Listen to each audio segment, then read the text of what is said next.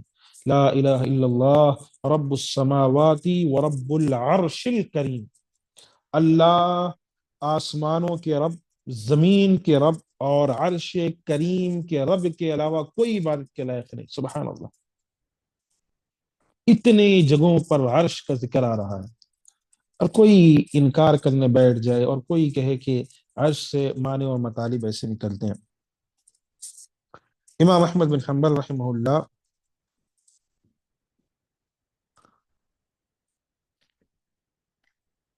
سے بھی دوسری روایات مروی ہیں، اور اسی طریقے سے ابو داود اور دیگر ائمہ نے ذکر فرمایا ہے کہ اللہ کا عرش آسمانوں پر انگلیوں کا قبہ بنا کر فرمایا اس طرح ہے۔ اللہ کے رسول نے فرمایا اللہ کا عرش آسمانوں پر ہے، اور یہ روایت ویسے اہل علم کا کہنا ہے کہ یہ روایت ضعیف ہے۔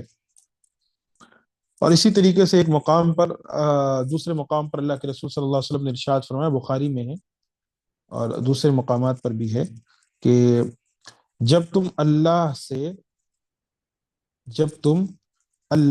سے جنت کا سوال کرو تو فردوس کا کرو۔ بخاری کی روایت ہے، واضح طریقے سے جنت کا سوال کرو تو فردوس کا، بے شک یہ جنت کا سب سے اونچا مقام ہے اور جنت کی سب سے بہترین جگہ ہے، اس کے اوپر اللہ کا عرش ہے۔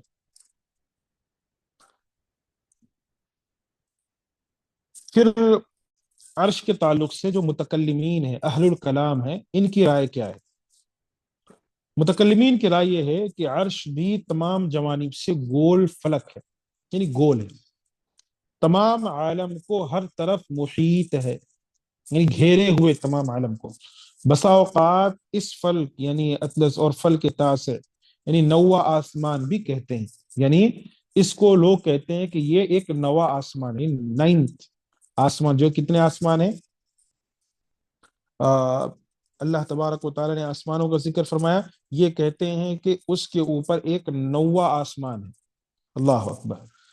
پھر ان کی یہ رائے جو رائے لگاتے ہیں کہ پورے دنیا کو ایسے گھیرے ہوئے، ایسے کیے ہوئے، اللہ کے رسول صلی اللہ علیہ وسلم نے ارشاد فرمایا کہ بے شک لوگ بے ہوش ہو جائیں گے، سب سے پہلے میں ہوش میں آؤں گا، تو میں اس وقت موسیٰ کو دیکھوں گا، انہوں نے عرش کے پایوں میں سے ایک پائے کو پکڑا ہوگا، عرش کا جو پایا ہے اس میں سے ایک پائے کو پکڑا ہوا ہوگا۔ اللہ کے نبی ارشاد فرمائیں جب سب لوگ بے ہوش ہو جائیں گے تو اللہ کے نبی موسیٰ علیہ السلام کو دیکھیں گے، وہ عرش کے پایوں میں سے ایک پائے کو پکڑے۔ مجھے نہیں معلوم کہ وہ مجھ سے پہلے ہوش میں آ گئے یا کوہ طور کی بے ہوش ہونے کا ان کو بدلہ دیا گیا، یعنی مجھ سے پہلے ہوش میں آئے یا پھر کوہ طور میں وہ بے ہوش ہو گئے تھے، جس کی وجہ سے یہاں پر وہ بے ہوش ہوئے ہی نہیں، ان کو یہاں بدلہ مل گیا۔ تو اس لحاظ سے میں یہ بات سمجھنا ہوگا، ایک تو عرش گھیرے ہوئے نہیں ہے آسمان کو، ٹھیک ہے، یہ آسمانوں کے اندر پورا محیط نہیں، کیونکہ اللہ واضح لفظوں میں ذکر کرا اس کے پائے ہیں اور موسیٰ علیہ السلام پکڑے ہوئے ہوں گے۔ اب رہا دوسرا مسئلہ، جو کہتے ہیں کہ عرش جو ہے ایک آسمان ہے، ایک آسمان ہے، جیسے ساتوں آسمان ہے نا اللہ تبارک و تعالیٰ کے، ویسے ایک اور آسمان ہے، اس کو ٹھیک انہوں نے 9 آسمان بنا دیا، یعنی 7 8 9، یعنی 2 آسمان کے اوپر ان کو لے کے جا کر رکھ دیا۔ تو کیا یہ چیز صحیح ہے آسمان کہنا؟ قرآن عرب کے اندر جو لغت میں عرش کو کہا جاتا ہے تخت، جو تخت ہوتا ہے اس کو عرش کہا جاتا ہے۔ قرآن مجید میں ارشاد ہے وَلَهَا عَرْشٌ عَظِيمٌ، اس کا تخت عظیم ہے، یعنی بلقیس کے بارے میں جو واقعہ ہے اس کے تعلق سے۔ اس لحاظ سے عرش آسمان نہیں ہوا، اور اہل عرب بھی عرش سے مراد آسمان نہیں لیتے تھے۔ جو لوگ عرش سے مراد آسمان لیتے ہیں، یہ ان کی کیا کہتے ہیں غلط چیز ہے۔ اور اسی طریقے سے رسول اللہ صلی اللہ علیہ وسلم کی ایک حدیث بھی ہے کہ مجھے اجازت دی گئی ہے کہ میں حاملین عرش فرشتوں میں سے ایک فرشتے کے بارے میں وضاحت کروں، بے شک اس کے کندھوں اور کان کی لو کے درمیان 700 سال کی مسافت ہے۔ اور دوسرے الفاظ میں، یعنی ابن ابی حاتم کے الفاظ یہ ہیں کہ پرندے کی 700 سال تک اڑنے کی مسافت ہے، یعنی جو ایک فرشتہ اللہ کے عرش کو تھامے ہوئے ہے، جبکہ 8 فرشتے اللہ کے عرش کو تھامے ہوئے ہیں، ان میں سے ایک فرشتہ جو اللہ کے عرش کو تھامے ہوئے وہ کتنا بڑا ہے کہ اس کے کندھوں اور کان کے لو کے درمیان 700 سال کی مسافت ہے۔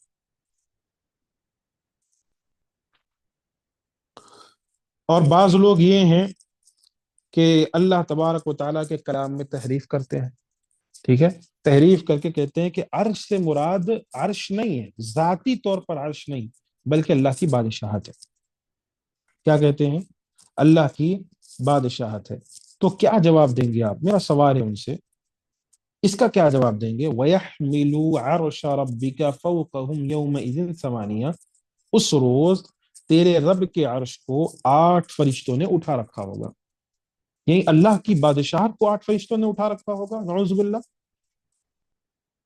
یعنی آپ نے عرش سے مراد بادشاہت لی، عرش سے مراد اللہ کی بادشاہت ہے۔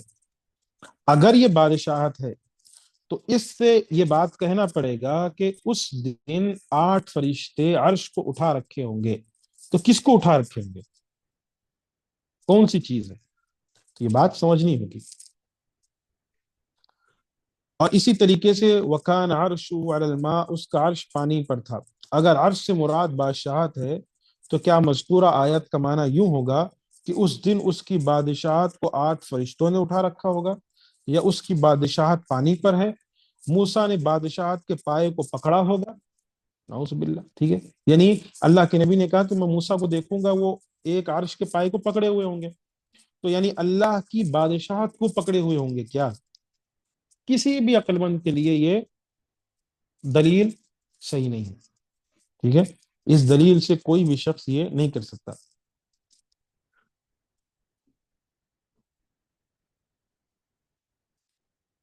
کرسی کے متعلق، عرش کے متعلق ہم نے سیکھ لیا کچھ باتیں، ابھی آگے اور آئیں گے، مسائل آئیں گے۔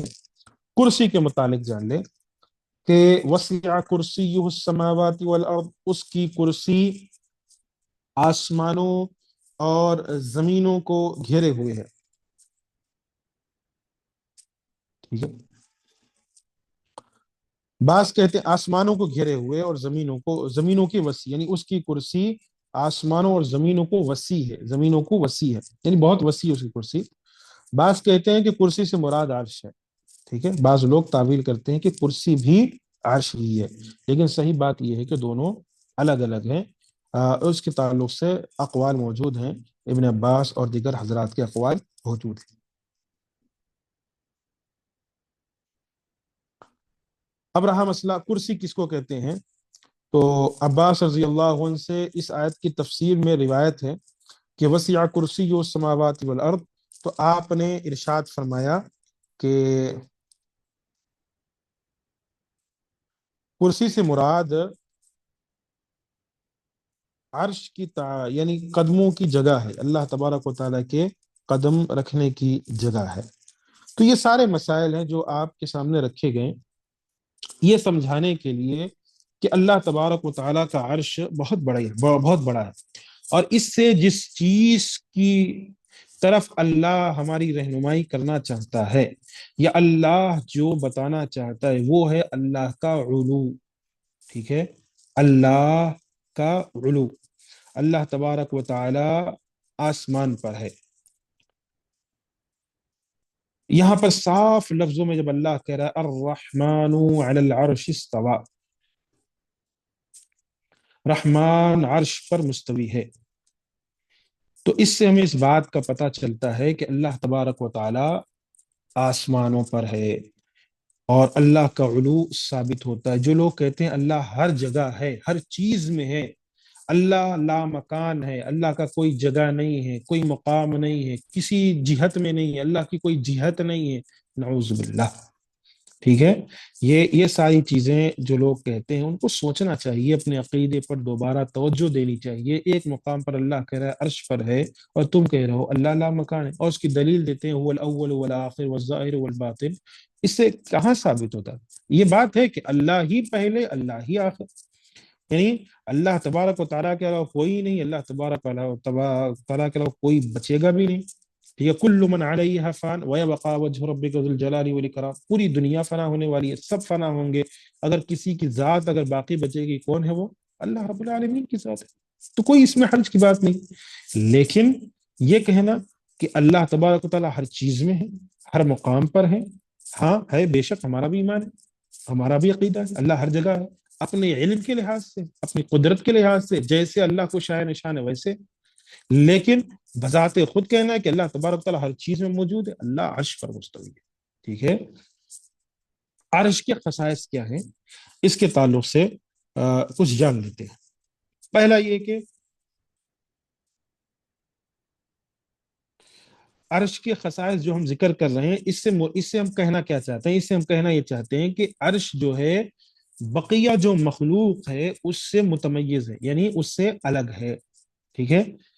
اس کی ہم خصائص یوں ذکر کرتے ہیں۔ سب سے پہلے ان العرش، جو عرش ہے، قد خصہ اللہ جل وعلا باستوائه علیہ، اللہ تبارک و تعالی نے خاص کیا ہے اس پر مستوی ہونے کے لیے۔ عرش جو ہے، خصائص یہاں ہم سیکھ رہے ہیں، عرش کے خصائص کے پہلا کہ یہ اللہ کے لیے خاص ہے، اللہ اس پر مستوی ہونے کے لیے اس کو خاص کیا ہے، ٹھیک ہے۔ دوسری چیز ان العرش اعلی المخلوقات، ٹھیک ہے، عرش جو ہے سب سے بلند مخلوق ہے اور سب سے اوپر ہے، ٹھیک ہے، سب سے اوپر مخلوق ہے، عرش جو ہے سب سے بلند مخلوق ہے، کیونکہ وہ عرش چھت ہوگی جنت الفردوس کی، جنت الفردوس کی چھت ہوگی، تو سب سے بلند مخلوق ہے۔ اور تیسری چیز انہو، کہ وہ سب سے بڑی مخلوق ہے، سب سے بلند مخلوق ہے۔ پہلی چیز سمجھے آپ، بلند ہے، بلندی کے لحاظ سے سب سے بلند ہے، کیونکہ جنت الفردوس کے اوپر ہے، جنت الفردوس یہ آخری حد ہے جنت کی، اور سب سے بڑی مخلوق ہے، ٹھیک ہے۔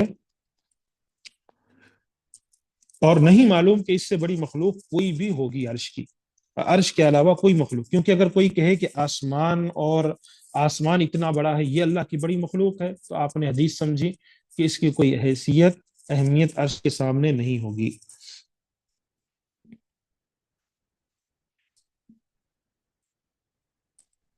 اور چوتھی چیز یہ ہے کہ اللہ کا عرش سب سے بھاری، جو مخلوقات میں سب سے بھاری چیز، سب سے بھاری مخلوق ہے، ٹھیک ہے، اسقل المخلوقات، اللہ کا جو عرش ہے وہ سب سے بھاری مخلوقات میں سے ہے، کیونکہ اس کو 8 فرشتے اٹھائے ہوئے ہوں گے۔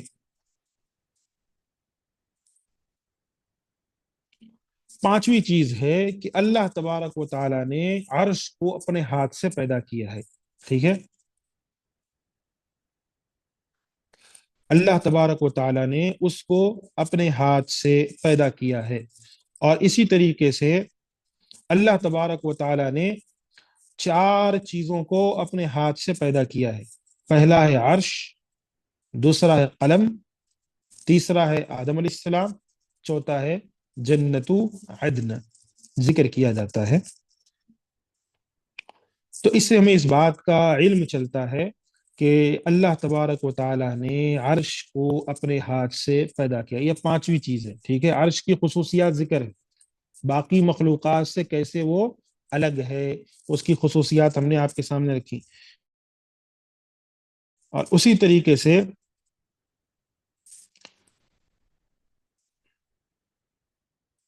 عرش جو ہے ما يختص به مع بعض المخلوقات وهو انه لا يفنى، عرش جو ہے فنا نہیں ہوگا، ٹھیک ہے، عرش فنا نہیں ہوگا، جیسے کہ امام ابن تیمیہ رحمہ اللہ نے مجموع الفتاوی میں ذکر فرمایا ہے، اتفق السلف الامہ وامتها واہل السنہ والجماعہ علی ان من مخلوقات اللہ ما لا یفنی، یعنی اللہ کی وہ بعض مخلوقات جو فنا نہیں ہوں گی، ان میں کون سی ہیں؟